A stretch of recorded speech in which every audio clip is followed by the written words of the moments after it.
like Game of Thrones, it was fucking whatever, dude. There were some moments. I'll give it that. There were some moments, but the moments for me in my likings, I mentioned this on the show before.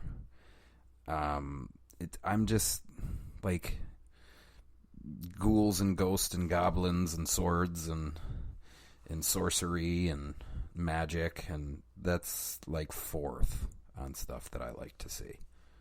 I still go out and watch it. You know, like a friend sent me a text. I don't know, 4 or 5 days ago. Whenever, like I said, I'm in a hole, and they were like going to see the new Spiral. I'll probably be disappointed. Spiral's the new Saw movie. I'm like, you don't say. On the 47th Saw movie, you're going to be disappointed, and I'll still watch it. Same with the new Candyman. I mean, I haven't seen shit about both. Probably more so of Candyman. I want to see it more, and I've probably seen a little bit more about it than the new Spiral starring Chris Rock, produced by Chris Rock. But I don't. It'll be whatever. Anyway, so point is that I'll watch the Game of Thrones stuff, but like, I apologize for the people that freak. I said Lannister, you motherfucker, Lee's Littlefinger. I apologize. But it doesn't. It's not. True Detective's my stuff. Fucking Fargo. Oh, I'm losing my voice. Let me fucking wet my beak real quick. Oh, they love silence. Oh, yeah, you can probably hear all of that. Oh my goodness. So, apologies to the GOT fans. Actually, Nicholas Holt and Littlefinger, I'll just call him that. Aiden were two hitmen, and I thought it was going to be kind of quirky in the beginning when you first meet him. In the beginning, when a house explodes that they just leave. That's the hook right out of the gate in this one. You ruined it. You won't know when it's coming. How about that? But I was like, oh, goddamn. I guess we're into this. And I thought, in terms of being a Sheridan fan, I was like, okay, all right. We are starting out with a bang on this one. So I was initially just like, here we go. And then as time went on, as Angelina Jolie got more involved, like, I wasn't necessarily out on Jon Bernthal, but he's kind of like and he may be a good guy in real life. Probably is. He's kind of like a Charlie Hunnam to me. Like, I don't know why you're here. I know it's fucking shitty. It's shitty of me. I'm an armchair. I'm nothing. Dig this up, and you've done some fine work other places. I just don't want you to be like that. Hasn't Jon Bernthal played like a sheriff a number of times now? I don't know. Charlie Hunnam did one good bit of acting for me. What pieces here and there. It was Green Street Hooligans and pieces of The Gentleman. But there's a lot in between there. I kind of feel the same way about Jon Bernthal. I don't know why. I don't think he fits the mold of a shit. Actually, maybe he does. Because this was based on a novel. What was his name? I was about to say it earlier. Because it was based on a novel, which is where I think it failed for me. I started this whole thing by saying the reason why I don't think this movie works is for selfish reasons that I have. It has nothing to do with the picture itself or Michael Courtia's novel. And actually, 3 people wrote the screenplay. So the author, Michael Courtia, Charles Levitt, or Leavitt, however you say it, and also Taylor Sheridan. So I just assumed, and I don't think I knew until the credits. Yeah, no, I didn't know that 3 people wrote it until the credits rolled. Or maybe it does happen in the beginning, and I was like, oh, okay, this could be interesting. I don't remember. However it shook out. I was just like, oh, okay, we'll see where it goes. The stuff that I liked that Sheridan has done, it's just been him. And as we kind of went on, like, having not read the novel, and, maybe it was a little bit more, there was a lot more warmth in the novel that they tried to pull out on film. I don't know. I should have researched it. I don't know. But I didn't. I don't have time. Maybe that's what it was, and I was where it failed for me as a Sheridan fan was because they held true to the novel, which, that's fine. It's just me being selfish. I just thought that there were several moments in this where there was corny shit. Like one eye roll in particular where Angelina Jolie, is talking to the kid, Connor, and they're kind of sharing stories about how fucked up. First of all, Connor had, God damn it, with the first of all. Oh my God. Connor may have the worst life a kid in the history of film has ever had. It's just so, it's one depressing moment to the next for him. But anyway, they're sharing a story. This is about midway through the film, and I just everything about it felt so out of place. And if we're just talking a top 40 hit, if we're just playing the stuff that makes us comfortable, then fine, I guess it works. Like, we're building the relationship between Hannah and Connor. Fine, whatever. But I just, if you're gonna do that, that wouldn't have been the choice. With the dialogue, that wouldn't have been the choices that I would make. Now, that sounds so fucking pop. Let me rewind that. That wouldn't have been the choices I thought Taylor Sheridan would have made if he were writing this film alone. Yeah, that makes more sense. I just was kind of like, this does not feel like, because if you watch Sicario, it's a very dark film, start to finish, just dark. And Hell or High Water, start to finish, pretty fucking dark.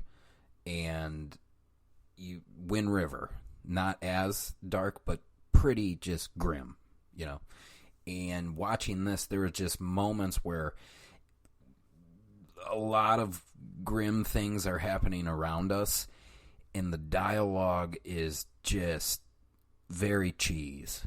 And almost comes out of nowhere. And even a couple of one of the action sequences, we at Ellis Cinema love the action on the show, which is why I think Taylor Sheridan, I assume it's going to be an action thriller. I just needed to watch something, turn the brain off.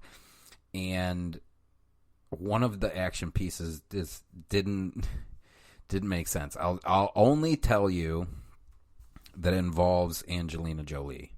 And I was just like, wait a minute, what? And I would go as far to say that up until that moment, I wasn't minding what I was seeing. Like, I was like, okay, all right. And then there's a moment when she's in the tower. And this is early on in the film. And you the listener, you reach out to me with a DM and tell me, were you not like, what the wait a minute, what? And everything's all right? Wait a minute. And it's going to play a fucking part in the story. I don't know, ladies and gents. I don't know. So that kind of was the downfall for me. We started, like, I was like, okay, we're just going to forgive it, man. We're just going to forgive it. We get the way to be happy is you gotta change your programming. You got to recognize that you need changes in certain things that bring you down. You got to self-regulate, right? Only you can do that, right? And I was like, this out of fucking nowhere sequence, it's not going to bring me down, man. We're not going to check the phone. We're going to ride this out, and everything's going to be all right. And, the end result for me was like, it's fine. A teenage murder witness finds himself pursued by twin assassins in the Montana wilderness with a survival expert tasked with protecting him, and a forest fire threatening to consume them all. She's not, dude, who writes this shit? This is like the 5th time. No. 10th time that I've mentioned this on the show, where you're just like, is it because, like, people aren't going to your website necessarily? Is that what it is? So you just think you can throw some shit? She's a fucking firefighter that has PTSD at a wildfire a wilderness fire a year previous, went awry and bad things happen, and she's still trying to shake it. It's not even the survival expert would actually be John Bernthal's wife, who I don't even think I've mentioned. There is so much more than that fucking synopsis would say. That's fucking ridiculous. Anyway. So you got a boy and his dad, and the dad got caught doing some money stuff for some super high ups, not just country, global. And remember the house that I mentioned in the beginning that exploded? There was the DA was in there, the district attorney was in there. And you want to know who the district attorney's fucking accountant was? Well, it's this dad. It's Connor's dad. So a house explodes and a dad and son are on the run to Montana. You'll never get him out of Montana. Why is that? Because Grant's just like me. He's a digger. Ugh, where do these fucking quotes come from? Oh my god. Anyway. On the run. And I was like, okay, all right. We got ourselves Grime Yarn. And it looks like Nicholas Holt and Aidan Gillen. Is that his name? Littlefinger, is that his name? Aidan Gillen is well, you think they're actually hitmen, but they're actually military.